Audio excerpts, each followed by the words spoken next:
Bem-vindos, irmãos, a mais uma apresentação, a mais um vídeo especial aqui no nosso canal. Desejo uma boa noite. A graça de Cristo repouse no nosso coração, que nos dê descanso, que nos dê conforto, que nos dê esperança. Irmãos, estamos aqui para introduzir o capítulo 12 de Daniel. Foi uma longa jornada do livro de Daniel. Começamos com fé. Pela graça de Deus chegamos aqui e eu espero que tenha sido proveitoso para si.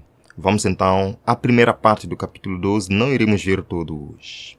Mas antes disto, irmãos, como sempre, vamos compartilhar alguns dados interessantes do mundo atual.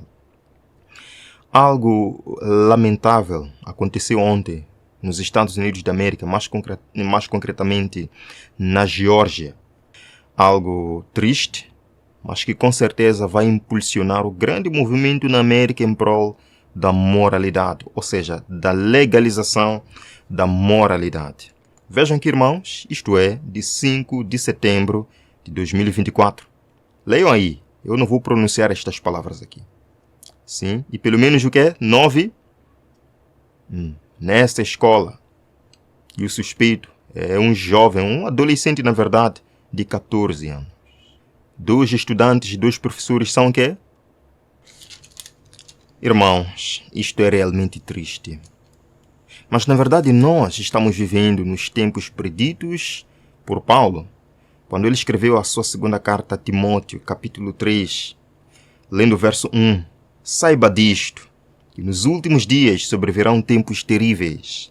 Os homens serão egoístas, avarentos, presunçosos, arrogantes, blasfemos, desobedientes aos pais, ingratos, ímpios, sem amor pela família, irreconciliáveis, caluniadores, sem domínio próprio, cruéis, inimigos do bem, traidores. Esta é a sociedade em que nós estamos vivendo hoje. Queridos, não só nesta escola aconteceu isto, mas também estes jovens têm agora a coragem de invadir residências pastorais.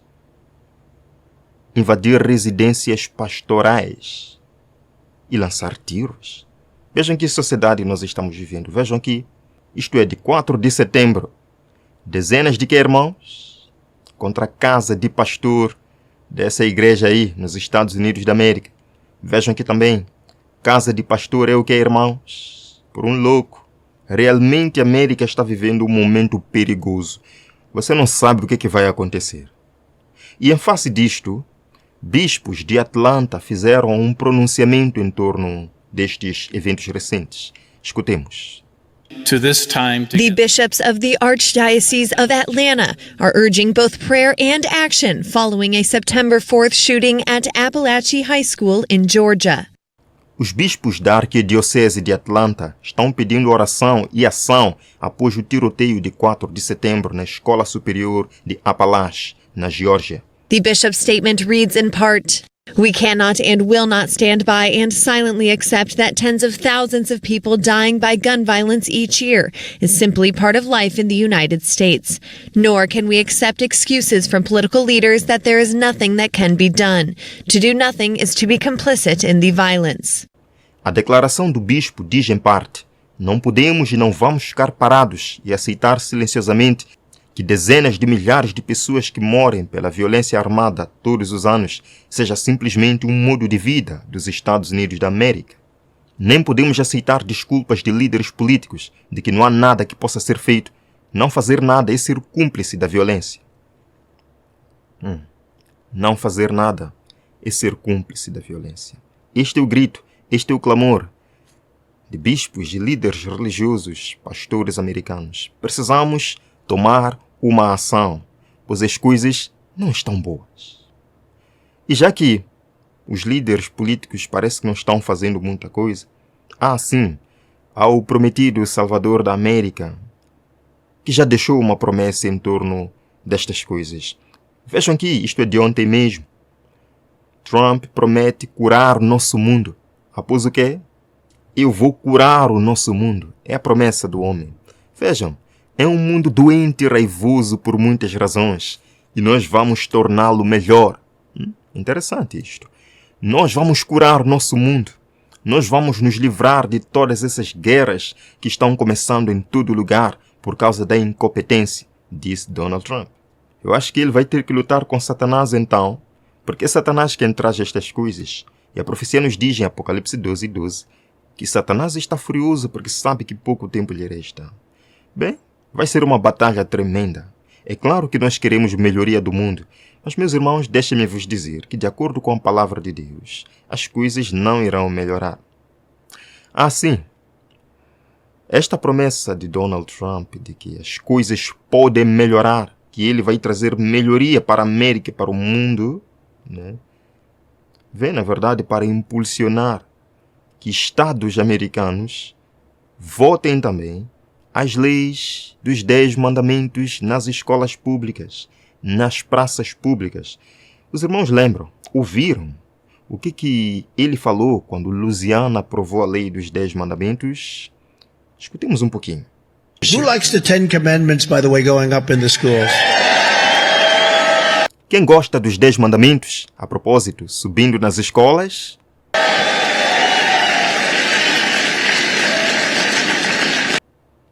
Quem gosta dos 10 mandamentos nas escolas? As pessoas começaram a aplaudir.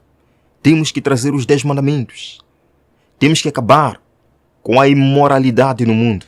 Mas deixa-me vos dizer que os 10 mandamentos são 10, não são 6.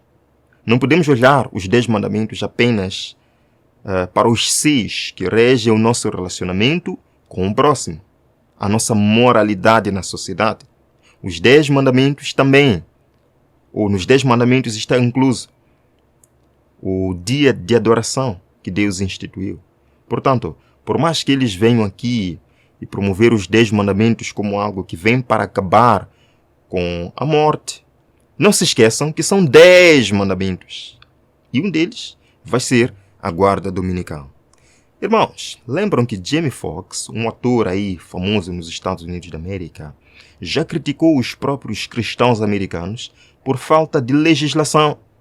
Diante deste cenário de caos, de tiroteio em massa que acontece na América, vejam que Jamie Foxx critica os chamados cristãos pela falta de ação legislativa. Esta foi dura. Os chamados cristãos. Ele não disse os cristãos. Os chamados cristãos. Em outras palavras, os incrédulos estão zombando do cristão. Dos que se chamam cristãos, mas que na verdade não são. Por falta de ação legislativa. E então, o que os cristãos vão fazer de forma a salvaguardar o status de cristão, como dos morais da sociedade? Trazer uma ação. E é isto que pediram os bispos de Atlanta. A propósito, irmãos, neste contexto de tiroteio de armas na América, Sylvia Allen já falou que a frequência à igreja deve ser obrigatória no domingo. Queridos, nós chegaremos lá em breve. A América está sendo conduzida a um caos. É Satanás quem cria esse caos de moralidade por toda parte. E ele virá com uma solução. Temos que melhorar isto. Trazendo o quê? Uma lei que na verdade só virá para piorar a situação. Irmãos, vamos ao livro de Daniel, capítulo 12. Miguel se levanta. Vamos orar. Pai eterno, obrigado por este momento do estudo da sua palavra. Vem abrir nossos corações para a compreensão e para vivermos de acordo com estes ensinamentos. Em nome de Jesus. Amém. Irmãos, Daniel capítulo 12 está no contexto do tempo do fim. Naquele tempo, diz o verso 1, Miguel se levantará. E para nós entendermos muito bem isto, temos que olhar para os versos anteriores. Em que tempo Miguel vai se levantar? No tempo em que o rei do norte vai armar suas tendas entre os mares, ou o mar grande, e o Monte Santo, que ele vai perseguir o povo de Deus no tempo do fim. Falamos disto no estudo passado. É neste tempo que entra o verso 1 de Daniel 12, quando Miguel se levanta. Vejam, por exemplo, a lição da escola sabatina de 2007, do autor Gavin Anthony. O título da lição foi O Fogo do Ourives. Na página 28, nos mostra claramente que Daniel 12 é para o tempo do fim. Vejam só. Leia Daniel 12, 1 a 10. É a lição da escola sabatina que está dizendo. A que hora na história terrestre Daniel está se referindo? Daniel é informado de que, logo antes da vinda de Jesus, haverá um tempo de angústia maior do que jamais houve na história. Nos versos 3 e 10, nos é dada uma descrição dos justos e dos perversos nesse tempo. É a lição da escola sabatina está dizendo que Daniel 1, até pelo menos o verso 10, está mostrando o tempo do fim. Vai acontecer no tempo do fim. Vamos lá, irmãos, verso número 1. E naquele tempo se levantará Miguel, o grande príncipe, que se levanta a favor dos filhos do teu povo. E haverá o quê? Um tempo de angústia, qual nunca houve, desde que houve nação até aquele tempo. Vamos parar por aqui, iremos continuar. Quem é Miguel? Ora, de acordo com Apocalipse 12, verso 7, Miguel é Jesus. Quando no céu combateu contra o dragão, e foi expulso o dragão, Satanás, a antiga serpente, Miguel é Jesus, o comandante do exército celestial, aquele que é um com o Pai. E ele se levanta. A pergunta é, ele se levanta de onde? Para quê? Estava sentado onde? E por que haverá um tempo de angústia quando ele se levanta? O que é tempo de angústia? São perguntas interessantes. Veja, o profeta Jeremias falou sobre um tempo de angústia também qual nunca houve. E ele diz, ou seja, ele dá um nome a esse tempo de angústia qual nunca houve. Vejam. Porque aquele dia é tão grande que não houve outro semelhante. É tempo de angústia para Jacó. Ele, porém, será salvo dela. Sim, o profeta Jeremias está falando de um tempo que não houve outro semelhante.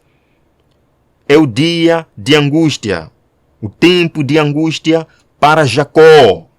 Então, a angústia qual nunca houve é a angústia semelhante àquela que Jacó passou. Lembram? O que aconteceu com Jacó? Lemos um texto, Patriarcas e Profetas.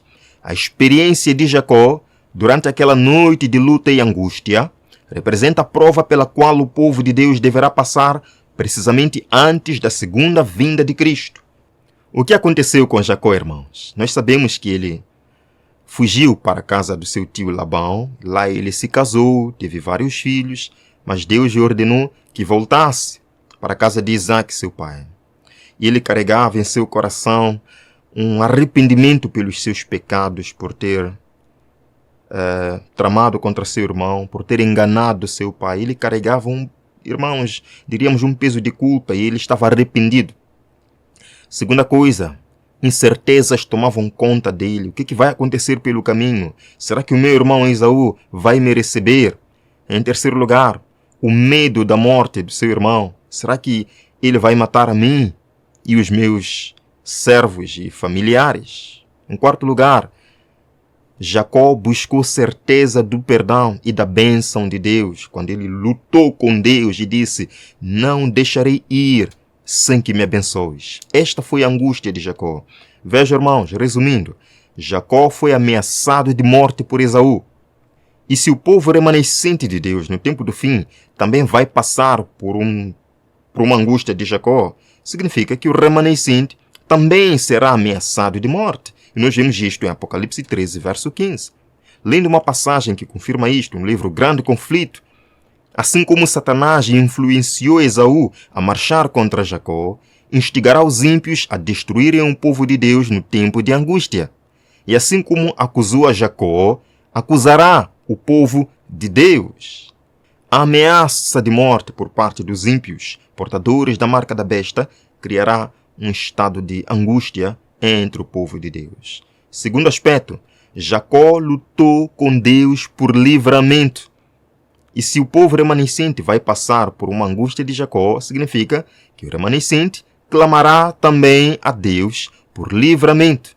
Vejam que esta passagem, a noite de angústia de Jacó, quando lutou em oração para obter livramento da mão de Esaú, representa a experiência do povo de Deus no tempo de tribulação. Neste tempo de tribulação, o povo de Deus lutará com seu Deus, cada um com a sua própria experiência. Não há mais pastor, não há mais ancião, é você com seu Deus. É a sua experiência pessoal. Terceiro, Satanás acusava Jacó de pecador imperdoável. Era este o fardo que Jacó carregava, infelizmente. Eu não mereço viver, eu não mereço nenhuma bênção, eu sou um enganador, eu tramei contra muitas pessoas, eu não mereço nada. A culpa do pecado era colocada sobre Jacó. Ele era pecador, sim, mas Satanás ampliava o seu pecado de tal forma que ele se sentia um pecador imperdoável. Da mesma forma, o povo remanescente sofrerá opressão de Satanás, com uma intuição de culpa imperdoável. Mas o povo de Deus não terá culpa imperdoável, pois os seus pecados já terão sido perdoados, mas eles se sentirão. Satanás os afligirá. Terão uma intuição de que não estão preparados para a vinda de Cristo. Veja uma passagem. Acusando Satanás, o povo de Deus, por causa de seus pecados, o Senhor lhe permite que os prove até o último ponto. Então os salvos, no tempo do fim, no tempo de angústia, serão provados. Deus permitirá. Satanás se esforça por aterrorizá-los com um pensamento de que seus casos não dão margem à esperança, que a mancha do seu aviltamento jamais será lavada. Espera destruir-lhes a fé de tal maneira que cedam às suas tentações. Queridos, esta vai ser uma prova terrível.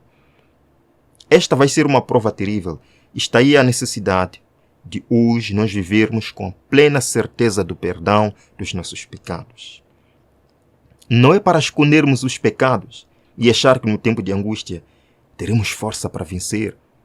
Mas veremos daqui a pouco. Quarto aspecto, irmãos. A perseverante fé de Jacó o fez triunfar. Da mesma forma, a perseverante fé do remanescente o fará triunfar nos últimos dias. Sim, somos pecadores, mas fomos salvos por Cristo. E temos a certeza, em nome de Jesus, que os nossos nomes estão escritos no livro da vida. Leiam esta passagem. Mas ao mesmo tempo em que eles têm uma profunda intuição de sua indignidade, não possuem falta oculta para revelar. Aqui está o segredo. Seus pecados foram examinados e extinguidos no juízo. Todos os que se esforçam por desculpar ou esconder seus pecados, irmãos, permitindo que permaneçam lá nos livros do céu, sem serem confessados e perdoados, serão vencidos por Satanás neste tempo de angústia. Não é que o remanescente é sem pecado. Não é que o remanescente se tornará sem defeito, sem mancha. Mas é que eles pediram perdão dos seus pecados conhecidos. E não têm defeitos ocultos ou pecados escondidos para revelar no tempo de angústia. É isto que os dará força para vencer. Agora, Miguel se levanta. Ele se levanta de onde e para quê? O que isto significa? Daniel 12, verso 1, voltamos a ler. Naquele tempo se levantará Miguel. Por que ele vai se levantar? O que isto significa, irmãos? Leamos primeiros escritos. Então vi Jesus, que havia estado a ministrar diante da arca, a qual contém os 10 mandamentos, lançar o incensário. Levantou as mãos e com grande voz disse, está feito. E toda a hoste angélica tirou suas coroas, quando Jesus fez a solene declaração. Apocalipse 22, verso 11. Quem está sujo, continue sujo. Quem está limpo, está purificado em nome de Jesus para toda a eternidade. Jesus se levantar representa o fechamento da porta da graça. Quando ele sai do lugar santíssimo, ele lança um incensário sobre a terra. A porta da graça se fecha. O pecador está perdido para sempre. O salvo está salvo para sempre.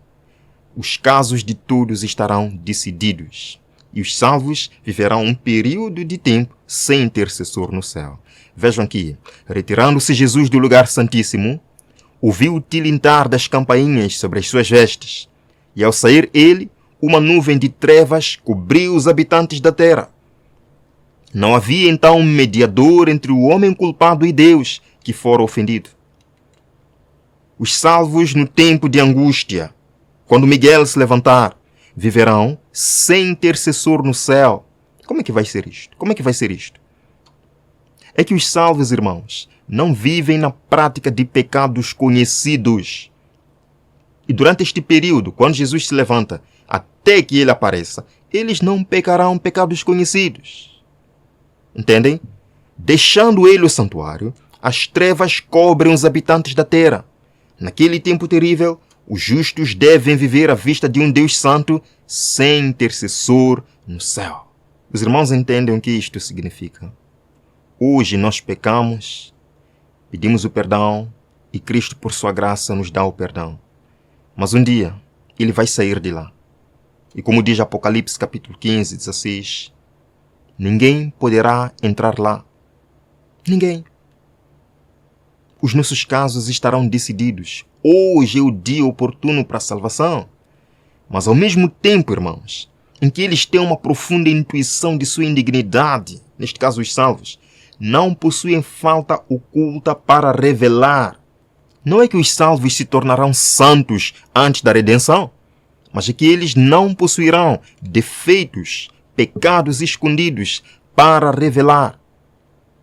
Irmão, eu digo que o seu pecado oculto, o seu pecado escondido, vai ser uma bomba nuclear na sua vida. Esse pecado que você esconde vai explodir. Infelizmente vai o destruir. Como é que nós podemos estar preparados para o tempo de angústia? Lemos que o tempo de angústia, como nunca houve, está prestes a manifestar-se sobre nós. E necessitamos de uma experiência que agora não possuímos e que muitos são demasiado indolentes para obter. Interessante. Nesta passagem encontramos 3 verdades essenciais. Primeira verdade, o tempo de angústia está muito próximo. Estamos chegando, irmãos. Estamos chegando. Segunda verdade, precisamos de uma experiência que ainda não temos. O que mostra que ainda, pela graça de Jesus, podemos ter. A experiência, como diz Jacó. A experiência de oração. A experiência pessoal com Jesus. Ainda não temos, mas podemos ter.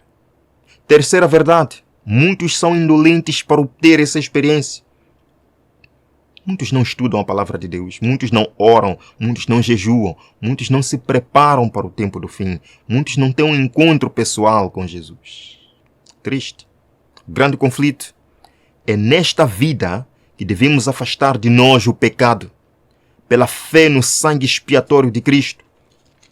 Nosso precioso Salvador nos convida a unir-nos a Ele e a ligar nossa fraqueza à sua força, nossa ignorância à sua sabedoria, aos seus méritos, nossa indignidade.